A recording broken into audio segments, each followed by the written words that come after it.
I think it was, he wanted to work in a certain way, I wanted to work in a certain way, but to his credit and to my perseverance, the first 6 days we shot everything that was scheduled. We didn't like really break or like just go away or get angry or anything, nothing of the kind. It was just that it was a little uncomfortable. Then I think after 6th day we had a break and I showed him a cut of what we had shot, a scene that we had shot. If you remember the film, it is that scene where the friends come and fight with him to take the offer. And I remember cutting it and showing it to him. He was like, okay. And post that, what happens, we shoot the next day in Xavier's. I mean, I was showing it to him and we were shooting. Thereon he kept saying like, what do you want me to do? How do you want me to do? It was very different from the previous day. There was a little more trust. And then after a couple of days, he came and he sat down next to me and he says, I have a process, I have a way of doing things. But on this film, I'm trying to get into your head and see what you want. So I'm trying to give you that. So I'm like, lovely. That's how we became friends after that.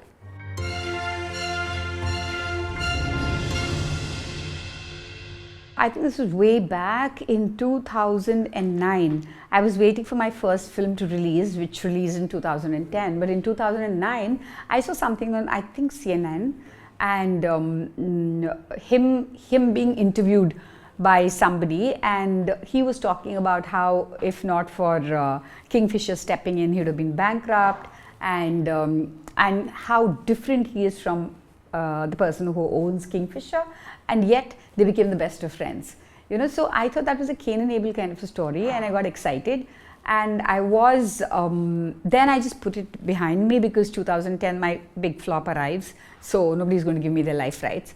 So I wait, I do another film, and the day it was proclaimed a hit, I go to meet him through people. I just managed to reach out to him, actually through Mrs. Hirani, Raju Hirani's wife Manjeet. She's a pilot and she knew people who knew him. So we got the contact and got in touch with him, and he said, okay, come over. And I go meet him. Within about 7 to 10 minutes, he's like, okay, I'm taking a leap of faith. You look as mad as I am. Do it. And that's how it happened. And then I had a producer who comes in, and the producer was like really not on. So I went away for 2 years. Meanwhile, he had given the rights to somebody else, and they were not able to pull it off because they were like, they were newcomers, you know. And this is a tough film to mount. You're talking about airplanes, you're talking about runways, you're talking about period, which is 2000. It may seem like it's a very small jump in period, but it's not, because it's 24 years since 2000.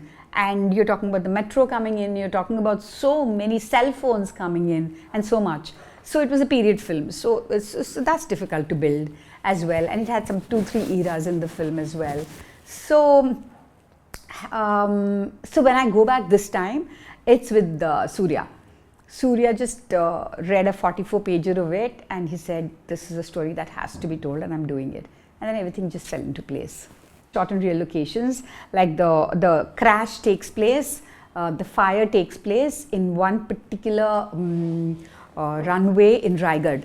So it was the Jindal factory, and they gave it to us, and very, very sweet of them, because we threw gravel on the runway and we put smoke and we put fire, you name it, we did it on the runway. Nobody else is going to give you all of that. Then the airports were real airports, like Begumpet Airport, Chennai Airport and other airports, and the hangars were real. And see, the thing is, if you had the budgets and if you were going to make it really big, I am sure you can build those kind of sets. But this film really couldn't afford it, because like I said, from the beginning, it was seen as a niche film. It really is not. It is one of the greatest stories of a common man, you know, and relevant to an auto rickshaw driver, to a vegetable vendor, to, you know, a kulfi seller, to anybody. It's about their dream and how you achieve it against all odds, how you fight the system, how you fight the monopoly. So to me, but however, I had to work with all those restrictions. So for me, it was easier to shoot in the airports, and even that's very, very expensive, but still a lot less expensive than building sets. The flights, SpiceJet gave us their flights, and they were very, very, very wonderful to us. And so we would take a flight that, we would take a flight that would come in for servicing, that would come in for some kind of, downtime, and we would shoot in that. So we had to plan a lot to make all of that happen, but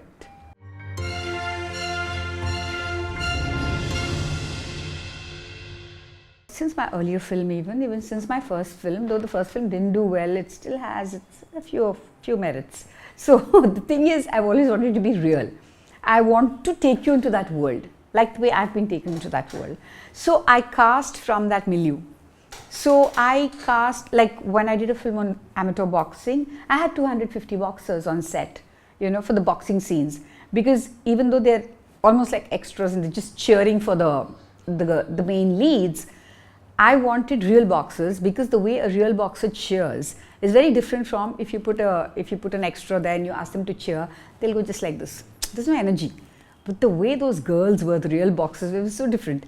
And I had real boxing judges, I had real boxing coaches, I had everything from the real world. And the girl who played the part of the boxer was also an MMA finalist or an MMA champ.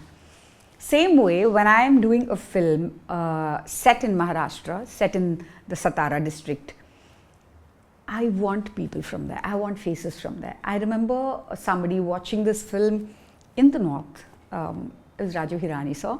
He watched the film and he said, I don't know how you cast that lady, the old lady, the party who comes down. This is for the Tamil film. He says, what faces, what faces? He kept saying that. So I knew if this had to work here, first thing I have to do is get real faces. Faces that were not exposed previously in cinema. Like, it should seem like it's the lady from that particular village who's coming down the steps, So for all of that, we took a lot of first-timers, people who we just went there, like my assistant associate Deva, and all of them just went there with the casting agency's person, and they just started looking at faces. And Deva knows exactly what I want because he's done the Tamil film with me. So I would give them a kind of a description, and he just got it right. And this party means this old lady, this Dadi. She was so good, and her laugh was so innocent. I said, she's it. And she has a very tragic story. She has a special child who is 50 years old, and she had to leave the child behind and come and shoot for us. And she really didn't have anybody to take care of the child. But, she's heart-rendingly real, because she just came and she was what she was. And she just looks around and the way she laughs is like, that's the joy she felt. They were all so happy to see Akshay sir. They were all so happy to be in a plane, all of that. So, and after that, I think they went back flying to their villages for the first time in their lives, and that was so cool. So, so I had to take people from there, and that made my life difficult in one way, but very easy in the other way. They look right. When they look right, this way, that way, you just work with them. Like, there's a way of sometimes you really have to struggle with them. You say something and then you're off camera and you say, okay, now repeat it. There are various methods that we used to make them do what we want. Always my first choice, because I had loved Radhika and Pataka, and I wanted somebody unconventional and who hasn't done too much of films, and who hasn't paired with Akshay sir. So I think she fits all of that, and more than anything else, is very there's not she's a rowdy in Pataka. I mean, they're like fist fighting and rolling in mud and everything. It's not that physically here, but I think mentally she's the same kind of a person. So it required a lot of spunk, and I saw that spunk in Radhika, and when she came for the reading and everything, I was like, she's it. That's how it happened with her, and she was fantastic because her she's a typical Delhi girl. So here she sat with a gentleman who knew that particular, he was from that district, and she worked for days and months, not months, she worked a whole month, I think. Every day she would work on her dialogues, and she would make him write it in Hindi in the way it's pronounced by a Maharashtrian. Like something, she was telling me her process, and she learned that up. She learned the dialogues only in that way.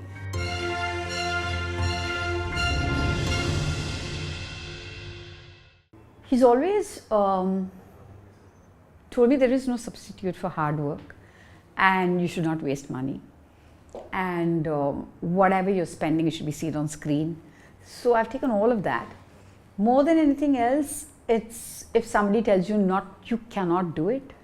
Mention Mani Sir's name. Yeah, when Mani Sir, what I've learned from Mr. Mani Ratnam is this, like when you say that somebody says like you can't do it, like after my first failure, I go to him and I was like sitting and whining and I was like saying, you know, I have this story, it's about this amateur boxer, but it's going to cost me 5 crores. Those days 5 crores was a lot of money in 2016, you know, so nobody's going to give me that kind of money. Everybody's like discouraging me. They're saying you won't get the budgets. So I said, isn't that all the more reason why you should do it?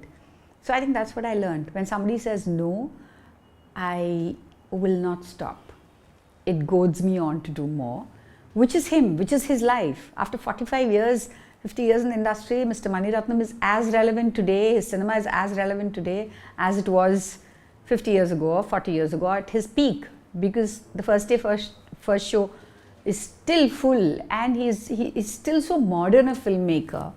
So I just have learned that you have to keep up with the times, and he's also very, he is like, he knows the trend in the sense like what is happening in society, what's happening with the girls, with the boys, with the women, with the men, everything, with children. I think Mr. Mani Ratnam is relevant today as much as he was 50 years ago, only because he keeps in touch with the times and what is happening in today's society, how fast we're moving, and he's not judgmental about any generation or any kind of activity that's happening anywhere. He's observing and then he puts it into his films. I love that about Mani Sir, and I wish I would be, you know, as long-standing or have that kind of longevity. I doubt it, but I'm saying.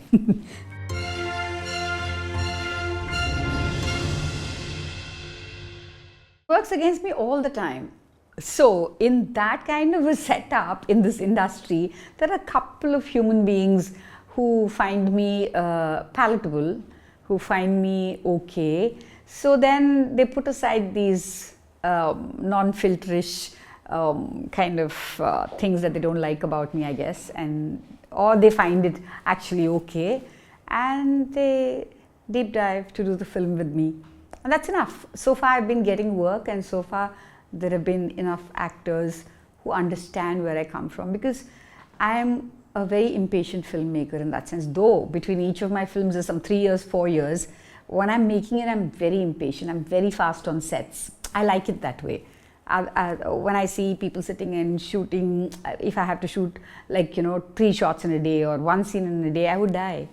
It's too addling of the brain. So I need to have that energy, and it's always there, buzzing in my this thing. So the people that I work with are really good friends.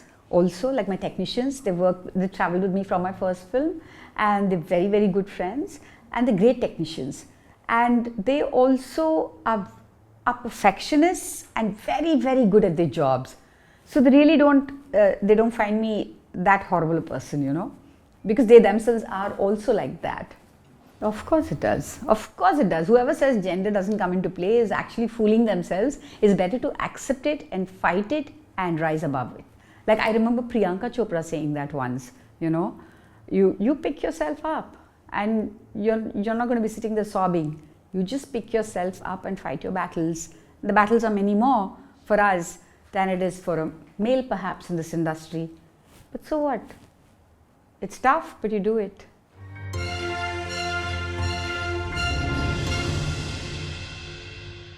But like I said, tomorrow I deliver a film that's not working, then I'm back to square one. So I don't know if gender plays a part in it, or if it's just economics in the business of cinema, but yeah, you're only as good as your last success. I want the film to be a success so my producer can make his next film, and he gives me employment, and I make my next film. So for that, the success is so important. The commerce of cinema is as important as the art of cinema to me. So, okay, fine. So if you're going to say you're going to make a film that is going to cater to a niche audience or in a certain kind of a genre, which is not going to resonate with everybody, then keep your budgets that way. Nobody's complaining. So when you're spending a lot of money, experimenting is a little dicey. I wouldn't do it because I'm always watching over my shoulder. I feel like the gun is to my head. I feel like I'm going to be kicked out any second if I fail. I'm always operating on survival mode. Yeah, yeah.